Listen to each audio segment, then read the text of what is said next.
Hello and welcome to Adoption Pop. We're a podcast journalist, a filmmaker, and a cultural critic versus pop culture's favorite adoption tropes. Because we're adopted. Still. Once again. Speaking of being adopted, I assume that most of our listeners are familiar with Haley's podcast, Adoptees On, where for a decade you've been interviewing adoptees about the adoption experience, but you're actually working on a new project. Can you talk just for a second about the new project? Yes, thank you. I'm currently working on an audio documentary style podcast, and I've spent the last year interviewing mothers who relinquished their children for adoption in recent years, and I continue to do that, and I'm working to tell that untold side of adoption, often the first parent experiences, the impact adoption has had after placement on them and on us as adoptees who grow up and amazingly don't remain voiceless infants forever. So it's investigative, story-driven, and I hope to upend the cultural view of adoption, just like we're doing here, and just as my guests on Adoptees On have done for the last decade. 10 years? That's a long time to podcast. Well, given that new project, I am really excited to hear what you have to say about today's movie. Today is actually a very special episode of Adoption Pop. We're talking about a film that is out right now on PBS, if you are listening to this episode in real time at the time that it drops. And in fact, later in the episode, we'll have a very special opportunity for you as well to get a little bit closer to the film and the filmmakers. Today, we're talking about Vivien's Wild Ride, the story of celebrated film editor Vivien Hillgrove. This is going to be a spoiler-free discussion. I know that's rare for Adoption Pop. We like to spoil everything. But today is going to be the rare spoiler-free discussion because we want you to find it and watch it on your local PBS station. But what we will do is start with a brief synopsis. So, Crystal, do you want to talk a little bit about what this film's about?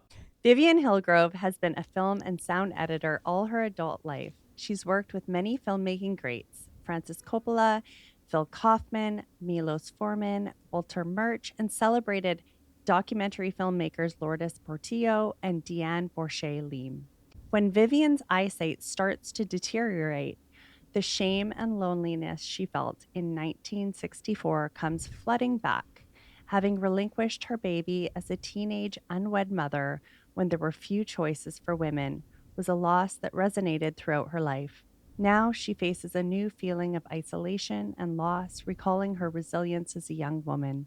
She summons it anew and reinvents herself as a person with a new way of being and seeing, an artist with a disability. So for me, this is my all-time favorite film that we have done here on Adoption Pop. It has made sitting through all the other crap well worth it. Is it better than Sex and the City, Crystal? 1,000 times. 1,000 times. I loved this doc for so many reasons. And I'm just going to say right off the bat, listeners, go watch this film. It is so beautiful. It's so well made. The cinematography is incredible. I could go on and on. So, but I'm dying to hear what the two of you think of this film. Haley, what did you think? I really enjoyed it. I really did. I loved it. There were a lot of surprises throughout that were unexpected, and I loved the sound of it all. We'll talk about this, but as Vivien is losing her sight, sound becomes more important to her. And so there's extra thought into that, which of course, as an audiophile, that is totally my jam. So yeah, I really enjoyed watching it. And as I watched it, I thought, God, I can't wait to hear what Crystal says about this, because I know you're a documentary nerd. I thought the same thing about, I wonder what Crystal's going to think about this.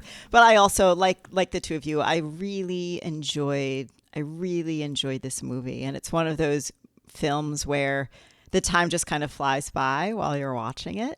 as well. And when it was over, I was a little sad that it was over because I really enjoyed it. I really enjoyed the structure of the storytelling, the weaving together of Vivien's present day life with her past, past as a filmmaker and also past as someone who had relinquished a child as well. I thought it was just really thoughtfully put together.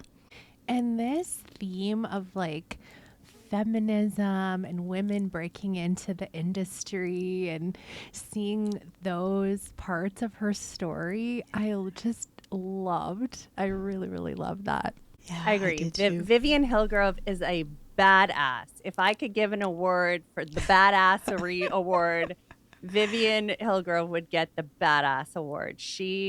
I want to be her when I grow up. I'm not even kidding you. She is amazing. It was really interesting to hear about how her position as an editor in the film industry was, it's a male-dominated industry. And even now, I believe there was someone in the film saying that 40 years later, not much has changed. I've even had my own experiences on set with male directors who just think they can treat you like a piece of shit. So that's been, that was very like, oh yeah, okay, I have some experience in that. It was interesting as a very, very green filmmaker. And Crystal, you're making me think about one of the themes that I think was in the movie around self-advocacy, maybe, and being able to self-advocate and being in a position where it's one thing to self-advocate, but it's another thing to have anyone around you listen. And anyone might be individuals, but also there's a broader societal thing as well. Like, who are we listening to and who are we not? And so I'm thinking about that too, as you're talking about your own experience. Maybe what we can do is, Crystal, were there other parts, specific parts of the movie? And again, we're not going to spoil anything big that happens, but were there specific scenes in the movie, in addition to what you just talked about, that really stayed with you? I think for me, I connected so deeply with Vivien. I want to go have coffee with her, honestly. Like, I want to go meet her, have coffee with her, pick her brain. I think initially her description of how she loved editing and filmmaking and how she just kind of fell into it, that's very much my story. And I feel the exact same way. She talks about how she falls in love with every character that she edits. And I feel that way. I mean, you want to talk about spending hours upon hours upon hours with a character or people. I mean, I've spent many hours with the two of you, and you have not spent that many hours with me because I'm sitting here editing your beautiful faces. And there's something so human about that experience. And I think you see, for me anyway, I see the gold in people when I edit. Like, I don't know why, I just fall in love with them more and more and more.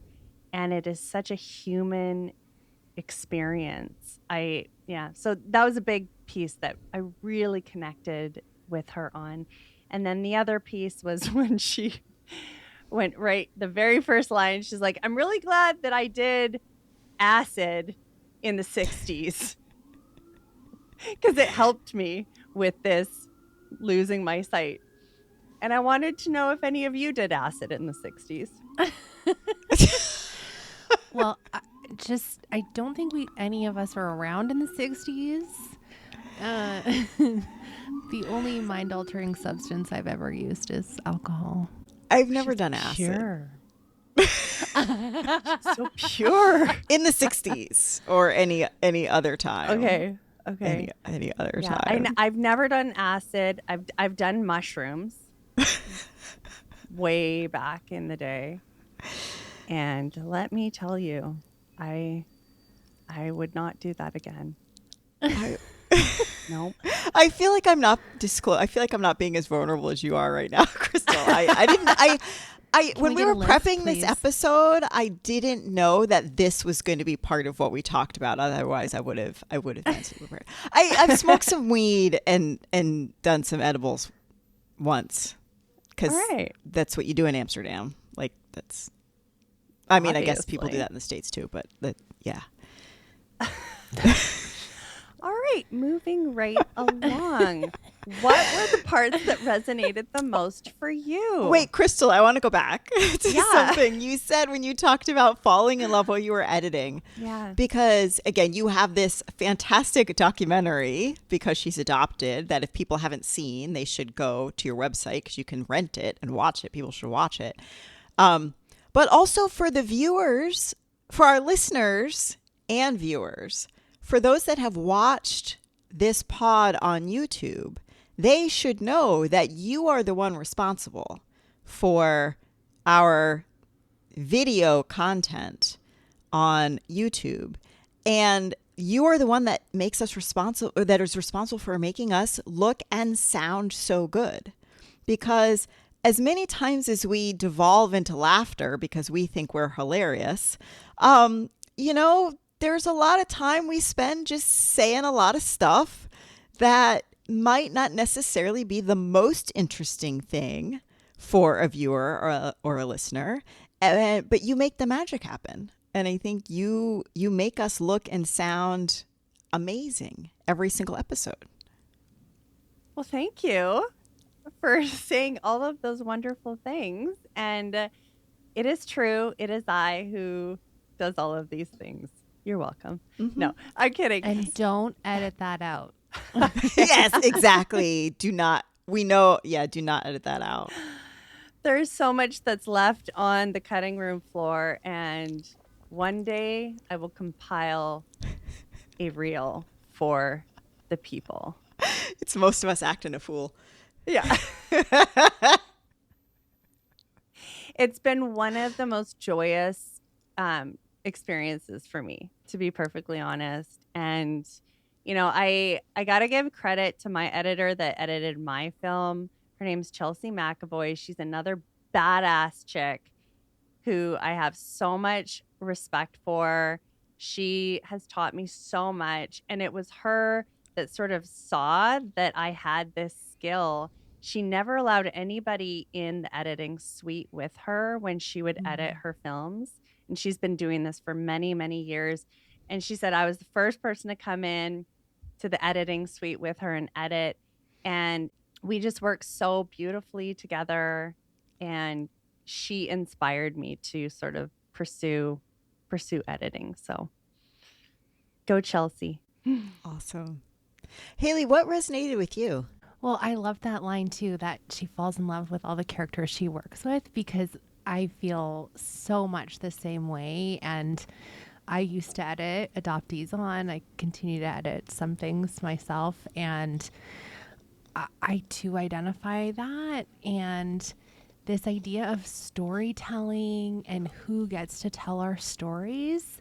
The fact that Vivien directed this film, and it's her directorial debut, I think. I thought I saw she directed it, produced it, and edited.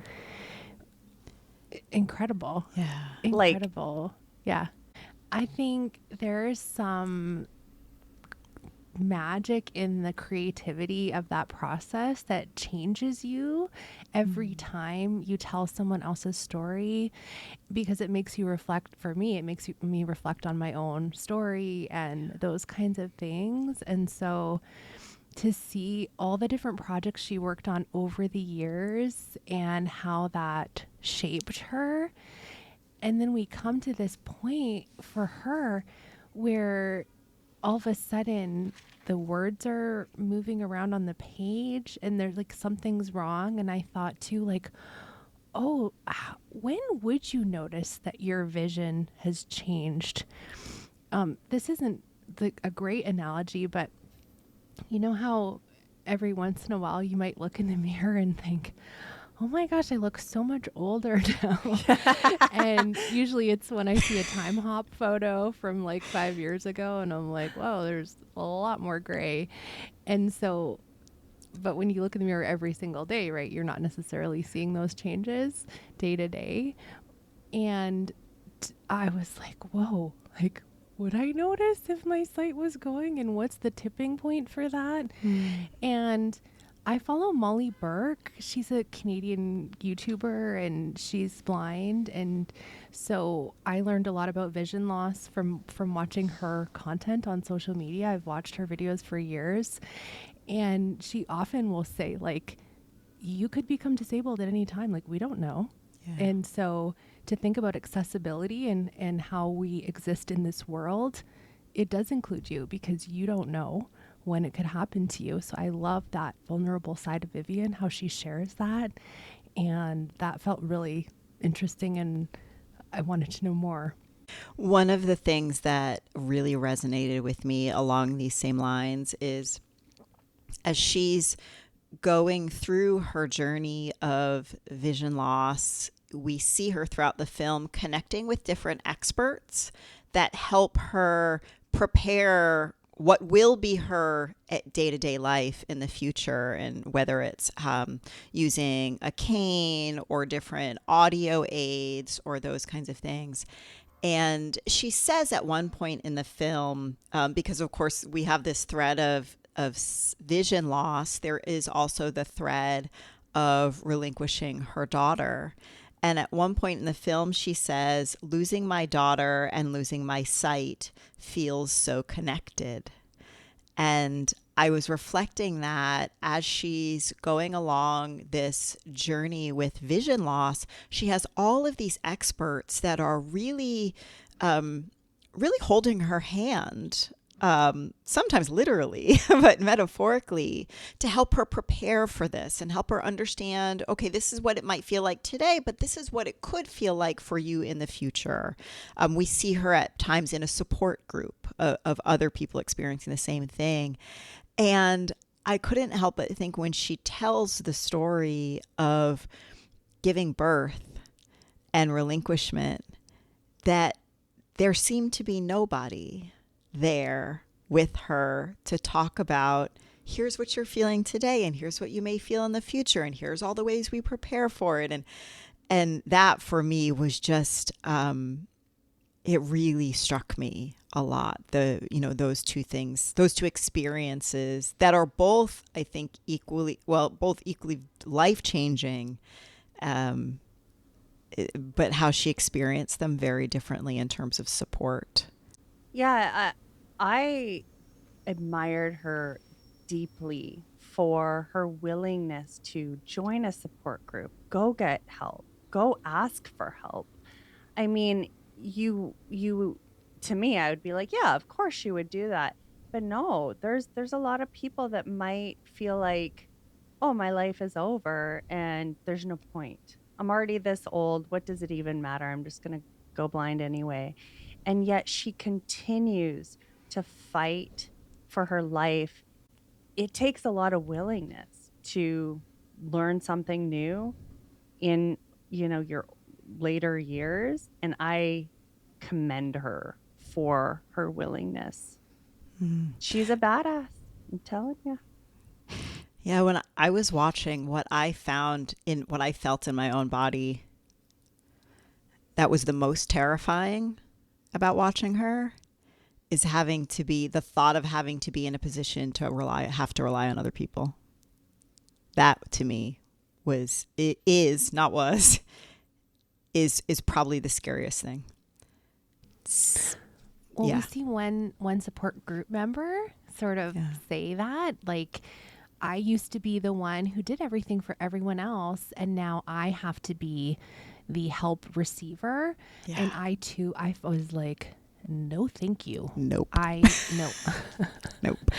No. And I know I've shared a little bit maybe in my Patreon that I had my first panic attack last November, and I just had my first appointment with my psychologist to address that yesterday.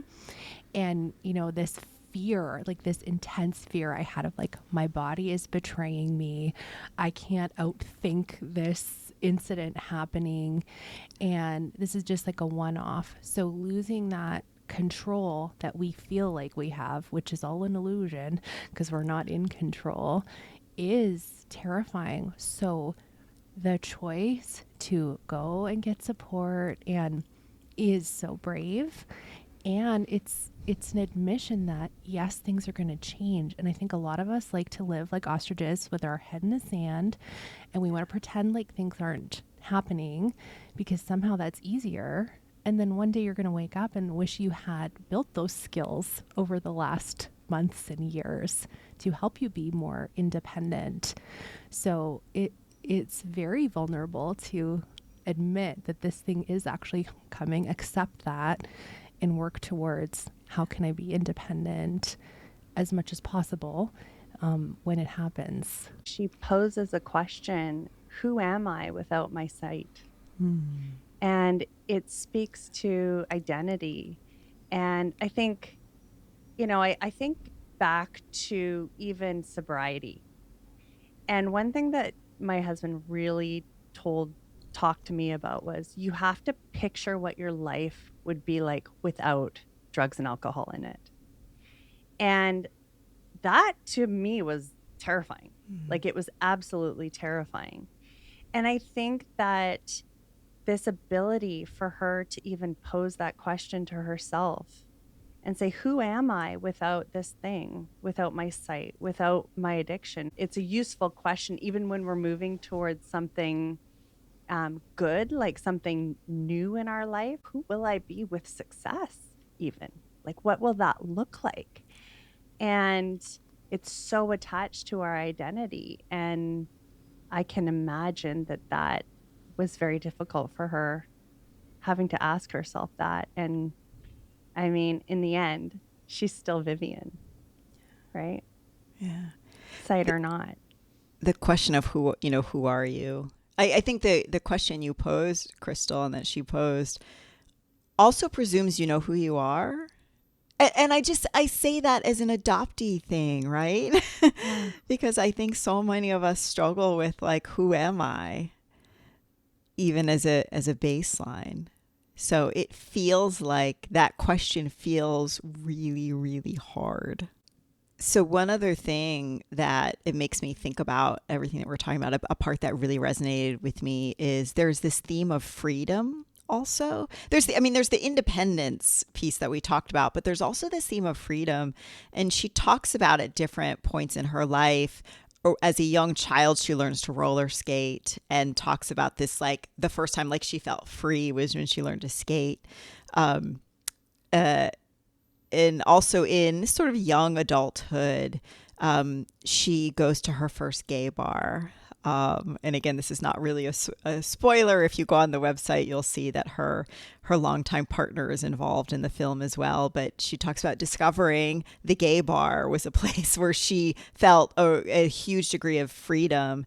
And then also documentary filmmaking, because she started with feature films and moved into documentary filmmaking. And she was involved in a lot of really fantastic films, including, I have to say, The Right Stuff, which I'm a huge fan of, and I'm also a huge Ed Harris fan. So to see 80s or 90s era Ed Harris on the screen, I enjoyed. My hall pass isn't laminated like Haley's, but so at one point Ed Harris was on it, but he's not on it anymore. But he was on it for a good chunk of my life. I don't have a hall pass. Let me just reiterate, that is not a thing in my relationship. That she keeps on her fridge. That's not real. As a filmmaker, Crystal, can you talk to us about some of the archival footage we see throughout? Like, for me, I love that. And as someone who's in audio documentary now, thinking of gathering archival footage, it's like, oh, that's really difficult. Can you talk about that? Yeah, it absolutely is. And you have to have permissions, right? Like you have to have people sign off for you to use their work on your documentary. So to gather all of that, to get all of the permissions. I mean, she probably had a kick-ass producer behind the scenes doing all of that work for her. Did I answer your question the way you wanted me to? Well, can you talk about the use of that in docs, like how important that is? And like, we're seeing this retrospective of her life, but it doesn't necessarily mean that there's all these like home movies and things where there is some archival footage of her working on different things. But yeah, to tell your life story through film, no one but Crystal has a film crew following her around trying to tell her story. Well, and not only, right. But not only that, you, if you don't have that kind of footage, you're just got a talking head, right? So it really makes for a boring doc. And we've seen those kind of docs where it's just the person in their one interview, you know, talking about their story. Vivien tells her story in so many different settings, right, throughout the film.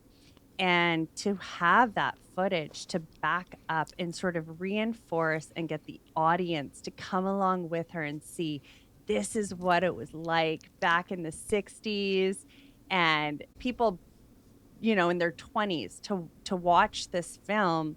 This might be footage that they've never even ever seen before, right? Like, whereas for us, I think it might have looked a little bit familiar. The 60s was not that far before, you know, far away before we were born. But yeah, to have all of that to reinforce the story and visually get us to come along for Vivien's wild ride. That it was really well done. Really well done. And then just the cinematography itself was so beautiful. And she used some really interesting imagery that I won't get into because it's a bit of a spoiler. But yeah, just overall, I can't say enough about this film. Yeah. A big fan, if you couldn't tell already. One of the things I found myself walking away and doing a little bit more research on when we're talking about archival and things in the past was Vivien shares her story of giving birth that we won't get into. We'll let people watch and hear her talk about that experience. But she mentions an organization called Booth that she was there in the Booth home giving birth, and I was just curious, and so I Googled, and I don't know if either of you are you familiar with Booth homes? Was this an organization that either of you were familiar with? Oh yeah, as soon as they had a picture of the Booth maternity home, and I was like, oh, she's a Booth. Yes, I've heard. Yeah. Do you want to talk about that for people who? Go ahead. No, you don't want to talk about it. I know you did your research on that. I was aware of it, but I'm not like, oh yeah, I know all about that. Yeah, no, I didn't. I was not aware. As Haley said, Booth maternity homes, which were all over the they were all over the country. It was actually run by the Salvation Army.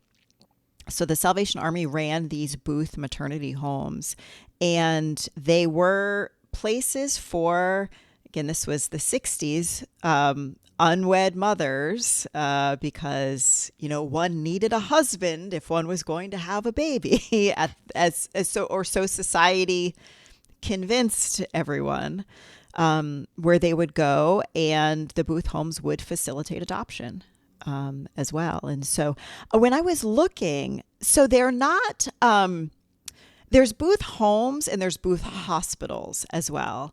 The Booth homes are no longer in existence. I found only one article about them specifically, and it was in a Salvation Army magazine. So, you know, they ran the homes, and so you sort of got to consider the source, and we'll put the link to it in the show notes. But as I started digging around, what I was really surprised by is I could not find a single source that talked about the Booth homes collectively. They were all separately discussed, state by state by state by state, if at all. And the reason why that flagged for me is because I don't think we will ever know unless a really motivated researcher or doctoral student decides to go out there and dig up all the records. But I was curious, how many Booth babies are there? And it was not a number I could find at all. And I think when we talk about institutions, and I know for both of you in your, Crystal in your documentary and Haley in both Adoptees On and the new project on adoption, so much of the work that you do looks at institutions and the institutions that prop up and propagate the adoption industry. And so Booth, being a large institution at the time, I just thought it was really interesting that it is difficult to know because of the way that it's set up. What happened? How big of a part in numbers did they play? I think it was a big part. I think so. You're gonna have to fact check me on this, but I think the Salvation Army Church in Canada is one of the ones who actually gave an apology for the forced adoption era. Okay. Because of what you're saying, like this was an organizational wide deal that they were participating in, and of course they're not the only one. But yeah, that is the one that's mentioned here. Yeah. Can we go back to the freedom piece a little bit more? Yeah. Because, okay, when I saw Vivien embrace herself as a gay woman and, and go into this male-dominated industry and just start, going to gay bars and I think she even started shooting pornos at some point or editing pornos. She was at editing. Some point. Yeah. She was not in the porn. Not that there's anything wrong with that. She was not in the porn. No. But she was not in them. Yeah. She was editing them. She was editing them. She's like non-judgmental. Just, she lived her life with freedom. And it came through in her filmmaking. There were so many honest confessions, I say that in quotation marks, for her. And I enjoyed it. It made me feel liberated. It made me feel like I had more freedom or something. And I don't know. What were your thoughts on that piece? I just remember she shares that when she gives birth, the social worker says, like, you cannot contact your daughter till she's 21. And so I feel like there's something in her that's like, okay, there's this clock going on in the background, so I'm going to live while this clock is going, and then we'll see. So, yeah. I like that. I think the freedom piece for sure resonated with me. I think for me, it was part of when she was a bit younger. And again, she talks briefly about, her family and her upbringing and that her parents had a very clear vision for who she was and who she was going to be. And that part resonated really deeply with me. And I think a lot about, so I'm a Gen Xer. I think Vivien is a sort of a young boomer as well. But I think about our generations, and I don't know if the two of you feel this way or not, because I know we are close in age, but we straddle the generations. That, growing up, like, there were so many rules about how I was allowed to act. And at the time, as a kid, I thought they were ridiculous rules. But I did not live in a house where, like, rebellion was not a thing in my house. I remember thinking these rules are ridiculous, and also being told over and over and over again that when you're older, you'll understand. So there was always this sense that like when I got older, I would look back at my childhood self and realize my parents were right. And now that I am older, while I do not have children myself, I look back and I realize they were so much more wrong than even I thought at the time. Like truly. You know, things like, I'll give you one example, but it's an example I thought of while I was watching the movie. When I was in high school, I wanted a black leather jacket. I wanted a black leather jacket so bad. And I was not allowed to have one because only drug addicts wear leather jackets. How absurd. It's like absurd is a nice word for it. Like, and that is a silly example, but it's like representative of, you know, like the sort of the dictates that I was given. And I look back and I'm like, what? Like, I mean, I understand why. There's a whole, you know, I've been to therapy. My therapist has helped me understand why. I felt some of this when Vivien was talking about her own childhood and, you know, just what it is like for your parents to have this very clear point of view of the box they need you to reside in for them. And it's not about you. And so I felt that really, really, really deeply. And I also, and I know Haley, you and I have talked about this before as well. Like I see my friends now with kids and I see the respect with which they treat their children. That should be like a no-brainer and a given, and that's not a big deal. But it's a really big deal to me when I see it because I feel like I did not see that level of I'm talking just basic respect, treating your children like they're human beings. When I watched Vivien, because sometimes you see people who have been raised by really controlling parents and then they spend the rest of their lives making decisions or living their lives out of reaction to how they were parented. And I personally don't think that's healthy. I think that we need to live in response to maybe what we saw didn't work. Because I think when we live in reaction, it's like, it's more about, okay, well, I'm going to do the opposite of what my parents said. And that might not be the very best thing for us. And we're not actually taking control over our own lives. They're still having some sort of control over our lives when you do live that way. And I didn't see that in Vivien. I saw that she really had this deep sense of who she was, and she was not scared to try new things. She had this beautiful flow to her life. The other thing that really was interesting was the way she describes how she got pregnant. It's a very like quick kind of shot. And she initially said like, I didn't know I did anything wrong. Like it didn't seem like I had done anything wrong until I ended up, you know, coming to my parents and saying I was pregnant. And then that's when sort of the shame kind of came on to me.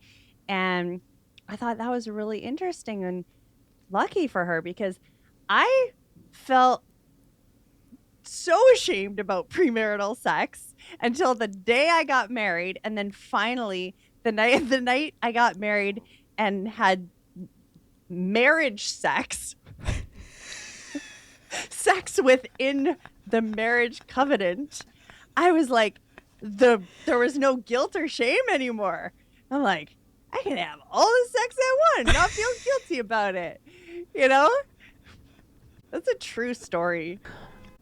I think right? Not I think. I know. Haley's laughing at me like, what the hell? She's blushing. No, my aside. Sorry, I grew up in an extremely conservative town where sex ed was not even allowed in school. Mm-hmm. And so there were certainly surprise pregnancies. And amazingly, I think a lot of it came from ignorance. Like literally did not know how pregnancies happened. Okay. Please go on, Sullivan. No, I was going to say, I think as women, we are shamed for so much all the time. I think we grow, I don't know what it is to not grow up with shame about something. And I think I feel like that's a common experience. And then it's certainly sex for sure. Yeah. Mm-hmm. Yeah. Mm-hmm. Look at me just giving all the confessions on Adoption Pop today. I know. I feel like I think it's the spirit of Vivien. Thanks, Vivien. Yeah. Thanks, Vivien. Maybe now is a good time. We said at the top we were going to talk about a special opportunity for anyone that's listening at or around the time that this episode is dropping.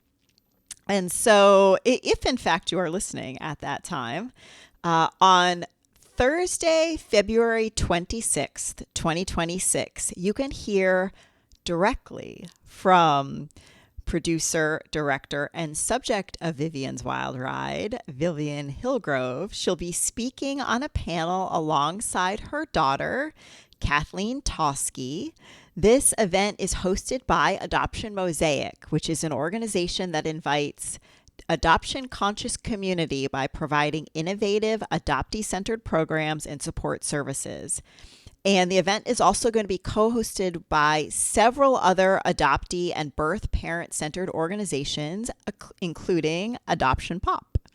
And so registration for this program is free, and you can find the link on our Instagram and in the show notes for this episode. So we would encourage you do not to watch the film, just head to your local PBS station. You do not need any special registration to watch the film, but we encourage you to watch it and then definitely register for free for the Adoption Mosaic event Thursday, February 26th of 2026. And you can hear directly from Vivien and Kathleen and others in that event. It's going to be amazing. It's going to be really, really awesome. I am very excited for that event. Totally. I think Crystal is going to try and finagle her way into a coffee invite at that event. Let's see, if she can do it. I might. This is true. I'll bring my pre-recorded Adoption Pop episode where I'm like saying that I'm really hoping that I could one day have a coffee with Vivien, you know? Yep. And you can wear your leather jacket. And I'll wear my... What? Because I did mushrooms as a teen. No, now you have something you can relate to her with. Like you can use that maybe as a convo starter. I could. I could. Yes. Dropping acid, those that's a whole other level. That's a whole other, she was brave for that. Don't do drugs. Any children out there, do not do drugs. Drugs are bad. And I am a sober person now. And I have a leather jacket. I do have a leather jacket. I bought one. Yes, I bought when I was like 40. I bought a leather jacket. I like your leather jacket. I love my saw it leather when we jacket. were in New York. It brought me back to my 13-year-old self. I do. Yeah, it was a big old I can't believe middle you don't finger. have a full closet of leather jackets, actually, based on that little anecdote. How many leather jackets do you have? I only have one leather jacket, but I have a lot of leather. I have leather shorts, leather skirts, leather pants, leather leggings. I do have a lot of leather. Yeah. Yeah. Like it. Yeah. Haley, would you like to give an award? I would love to. So in addition to Crystal's earlier award, which is Vivien's a Badass, I think. Maybe The badass. Yeah, the Badass Award. So maybe it should have been called Vivien the Badass instead of Vivien's Wild Ride. We have notes. That's our note. This award goes to a documentary gutsy enough to tell an uncomfortable story, one that refuses to protect the audience from reality and rejects the use of mothers and adoptees as emotional props for a sugar-coated ending. To a film that acknowledges the permanent consequences of family separation and refuses to pretend that the passing of time resolves trauma, I'm pleased to present Vivien's Wild Ride with the Truth Over Comfort Award. Adoption Pop is podcaster Haley Radke, filmmaker Crystal Park, and cultural critic Sullivan Summer. In researching this episode, we relied on Laurel Miller. Ministry helps Booth babies find biological families in Caring Magazine, a publication from the Salvation Army. If you like what we do, drop us a rating on your podcast app, find and follow us on Instagram and TikTok, and let us know what you want us to cover in future episodes. Thanks for tuning in to Adoption Pop.